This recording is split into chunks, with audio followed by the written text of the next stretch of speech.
I've done a dozen interviews before, some in glossy magazine offices, others over Zoom calls with tech bloggers who barely looked up from their notes. But this was different. Morning Sun Live wasn't just another stop on my press tour.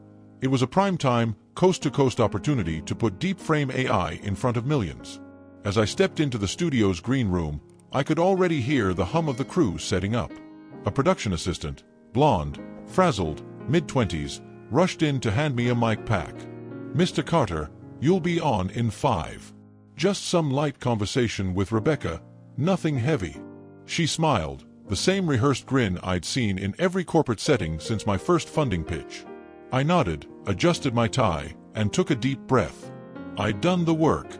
Built a company from scratch. DeepFrame AI was changing the game, revolutionizing deepfake technology for film, marketing, and even historical recreations. Directors used our tools to de-age actors without the stiff, plastic look of CGI.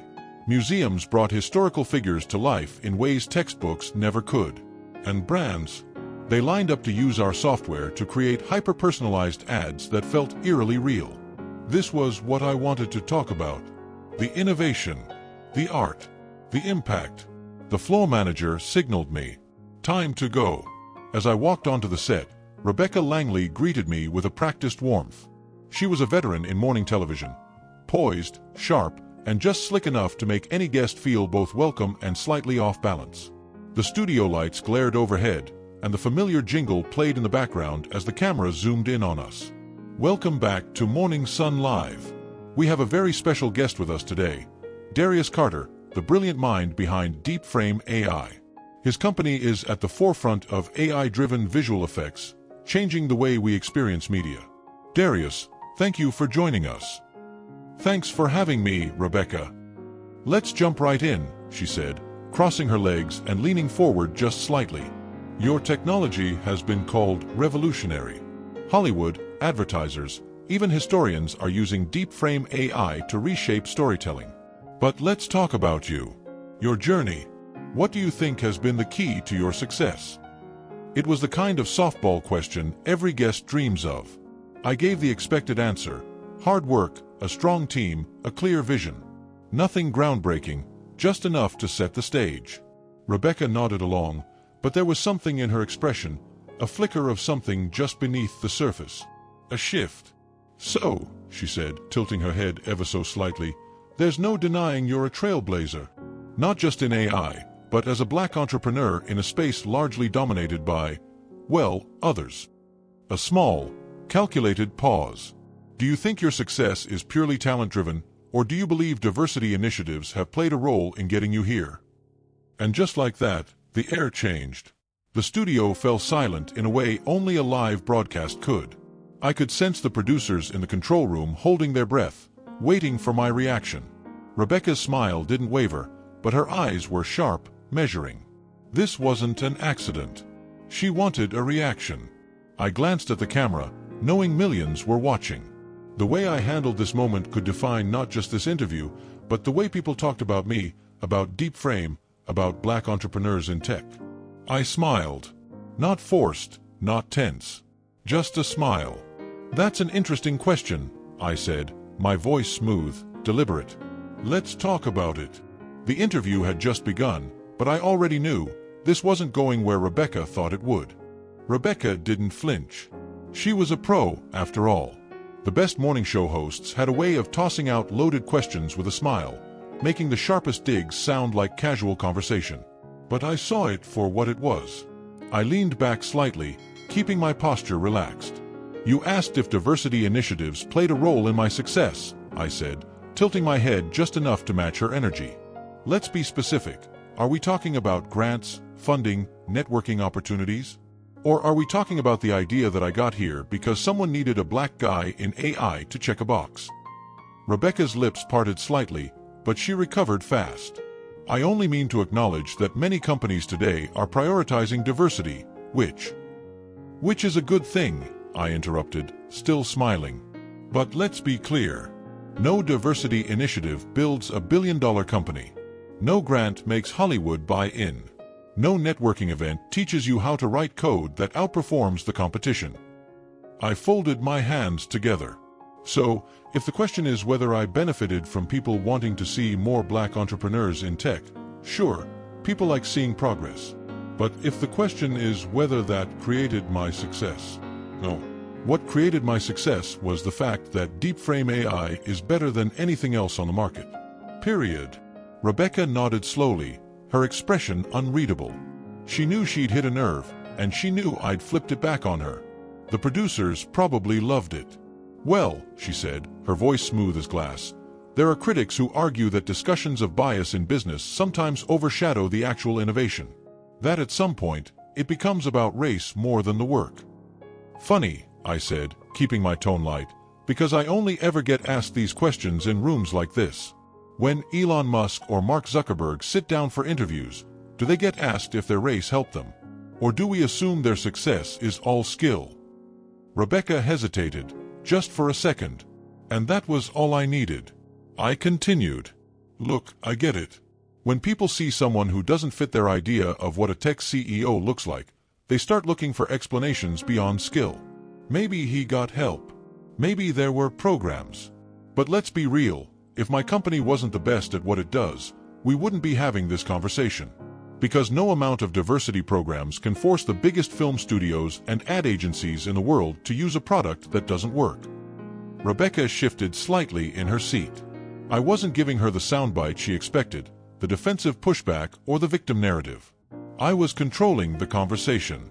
And judging by the way the camera operator subtly zoomed in on me, someone in the control room had decided this was TV gold. Well, Darius, you certainly bring an important perspective, Rebecca said, her voice steady but careful now. And I imagine there will be a lot of discussion after this. I smiled again. I hope so. Conversations like this are important. The interview wrapped a few minutes later, shifting back to safer territory, DeepFrame's latest innovations, future plans, my vision for AI in entertainment. But the moment had already been carved into the public consciousness. As I stepped off set, I pulled out my phone. My notifications were already lighting up. Clips of the exchange were circulating online. Twitter, no X now, was eating it up. Some praised me for staying poised and exposing an uncomfortable truth. Others accused me of being defensive, ungrateful, or playing the victim. The usual noise. But one thing was certain, DeepFrame AI had never had this much attention before. By the time I stepped out of the studio and into the crisp New York morning, the storm had already begun. My phone wouldn't stop buzzing. Texts from friends, emails from investors, a flood of notifications from social media. I scrolled through my mentions, watching as the clip of my exchange with Rebecca Langley spread like wildfire. Some users had already dubbed it the Langley moment. Darius Carter just schooled mainstream media on its own hypocrisy. Why do black entrepreneurs always have to justify their success? He could have answered with grace. Instead, he made it about race. So tired of people calling out bias when they should just be grateful for the opportunities they get. Same conversation. Different angles. I exhaled slowly and slipped my phone into my pocket. I had known this would happen the second Rebecca asked that question. I could have given a neutral answer, brushed past it, kept the interview clean and corporate. But that wasn't me. I built DeepFrame AI on the principle that perception shapes reality. People believe what they see. And today, they saw something they weren't used to, a black CEO refusing to play by the unwritten rules of gratitude and humility. A sleek black SUV pulled up to the curb, and my driver, Marcus, leaned out the window. Hell of an interview, boss. He grinned as I climbed into the back seat. You trending everywhere. Even my auntie texted me about it. I chuckled, shaking my head. That bad? Nah, that big. He tapped his phone. The networks are already running with it. CNN's got a panel debating it. Fox News is calling it race baiting at its finest. And ESPN, hell, I don't even know why they care, has Stephen A. Smith talking about how this reminds him of when black quarterbacks first started getting respect. I sighed, rubbing my temples. They're gonna milk this for everything. Yep. And guess what? DeepFrame just became a household name. That part was undeniable. The more controversial something was, the faster it spread. And nothing got people talking like race, success, and a live TV confrontation. My phone rang. Trevor Hill, my head of PR. I picked up. Darius, we need to get ahead of this. His voice was sharp, controlled. I've got Good Morning America requesting a follow-up, NPR wants an interview, and a couple of major publications are already drafting op-eds. Let them. Darius. I mean it, Trev. Let them talk. Let them debate it, argue over it, analyze every word I said. I leaned back in my seat, watching the city blur past the window. The more they talk, the more people look up DeepFrame. And when they do, they're gonna see the work. The real work. Not just me, not just this interview, but the tech itself. Trevor exhaled. You really wanna ride this wave? We don't have to ride it. We are the wave. A pause. Then, a chuckle. All right, Carter. Let's see where this takes us. I hung up, staring out at the skyline. Whatever was coming next, one thing was certain. DeepFrame AI had just entered a new era. And there was no going back. By noon, my name was everywhere. News outlets dissected every second of the interview. Pundits on both sides weighed in, some calling me bold and unshakable, others dismissing me as race-obsessed and entitled. The same old script, just a new headline. DeepFrame's website traffic had quadrupled. Investors were reaching out, some applauding me, others nervously asking if this attention would complicate things. A few partners hesitated, suddenly wary of controversy. I expected that. People loved innovation, but they loved predictability more. My assistant, Jordan, poked his head into my office. You're gonna want to see this." He stepped inside, holding up his phone. I took it, my eyes narrowing as I read the screen. Rebecca Langley responds to viral interview. I was just doing my job. I clicked the video. There she was, seated in a different studio, her expression calm but controlled. "I never meant to diminish Darius Carter's achievements," she said smoothly. "He's incredibly talented, and DeepFrame AI is doing groundbreaking work. My question was meant to explore the role of diversity in today's business landscape, not to discredit him. It's unfortunate that some have taken it another way." Jordan let out a low whistle. "She's in full damage control." I smirked. Of course she is. Rebecca was a veteran. She knew exactly what she was doing during that interview, but now that it had blown up, she was playing the neutral card, positioning herself as misunderstood, leaving just enough room for interpretation. She had no intention of owning the weight of her words, only of making sure she came out of this looking professional. I tossed Jordan's phone back to him. "Let her spin it however she wants. We've already won." Jordan raised an eyebrow. "You sure? 'Cause now the debate isn't just about you, it's about whether you overreacted." I leaned back in my chair. "Doesn't matter. The more people argue about it, the bigger the story gets. And the bigger the story gets, the more people learn about DeepFrame. This isn't about winning an argument, it's about shifting perception." Jordan nodded, then hesitated. "There's something else." I gestured for him to continue. "The trolls are out in full force. Some of them dug up old interviews, trying to find something to twist. Others are throwing around the usual affirmative action CEO garbage." His voice dipped slightly. "And then there's the worst stuff." I didn't need him to say it. I'd been here before. The moment a black man in power made people uncomfortable, the hate followed like clockwork. Threats, slurs, anonymous emails. The same tired playbook. I exhaled slowly. "Make sure security's tight. If anything crosses the line, forward it to legal." Jordan nodded. "Already on it." I tapped my fingers against the desk, my mind shifting back to the bigger picture. This wasn't just about me anymore. Whether I liked it or not, this conversation had turned into something bigger, about race in tech, about merit, about perception. And if that was the game now, I was going to make damn sure I played it better than anyone else. By the next morning, I was officially the most talked about CEO in the country. DeepFrame's name was everywhere, on tech blogs, business sites, mainstream news, even late-night talk shows. The interview had taken on a life of its own, morphing into a national debate about race, success, and whether I was a bold truth-teller or an arrogant troublemaker. I knew how these cycles worked. The noise would get louder before it faded. The trick was making sure DeepFrame wasn't just a passing headline but a permanent force. Trevor, my head of PR, sat across from me in my office, scrolling through a tablet. The White House reached out. I raised an eyebrow. For what? They want to have you at some diversity and innovation roundtable, showcasing black entrepreneurs in tech. I scoffed. So they ignored me when DeepFrame was just a great company, but now that I've started a conversation, they want me on display? Trevor shrugged. Politics. I shook my head. Pass. Trevor nodded, already expecting that answer. Then there's the money side. Investors are circling. Some of the ones who were hesitant, they're back. And new ones are lining up. He leaned forward. Darius, this is a moment. The question is, how do we play it? I already knew the answer.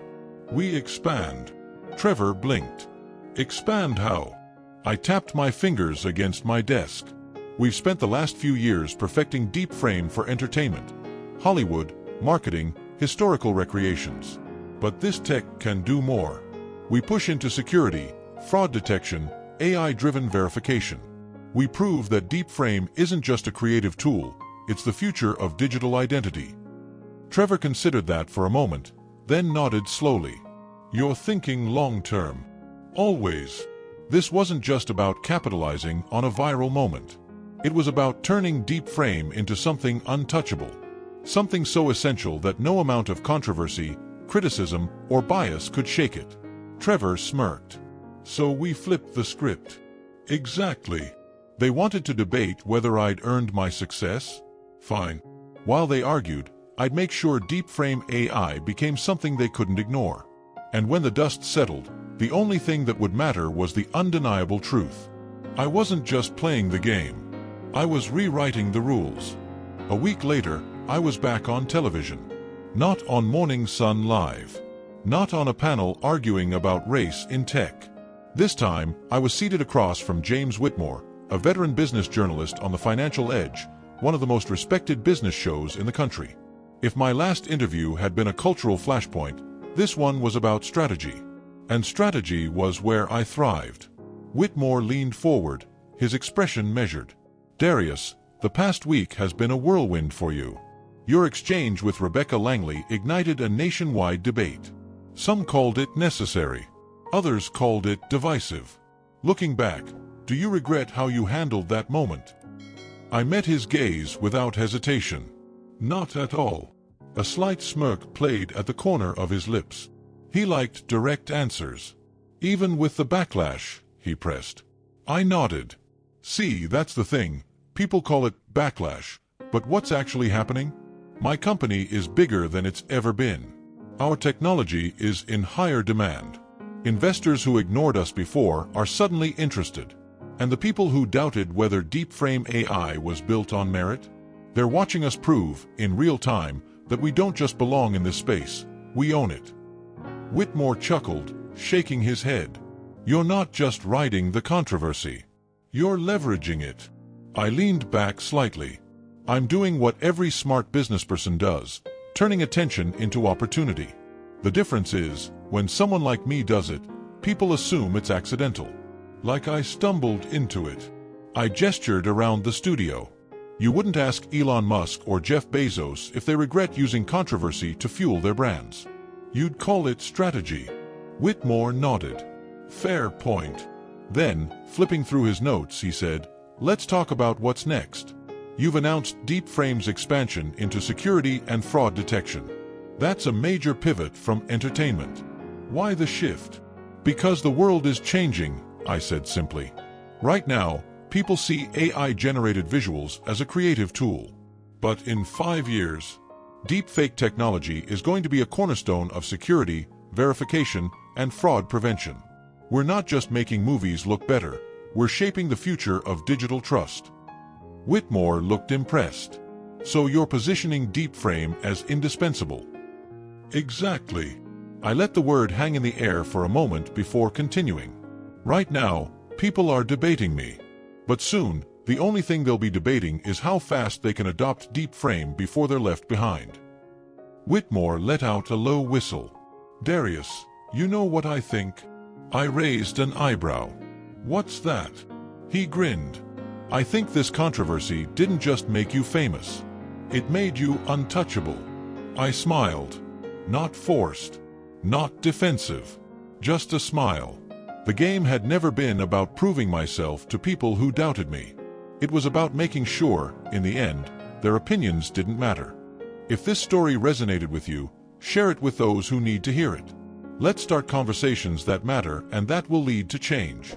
Subscribe to our channel for more stories like this that challenge us, inspire us, and remind us of what we are capable of when we stand up for what is right.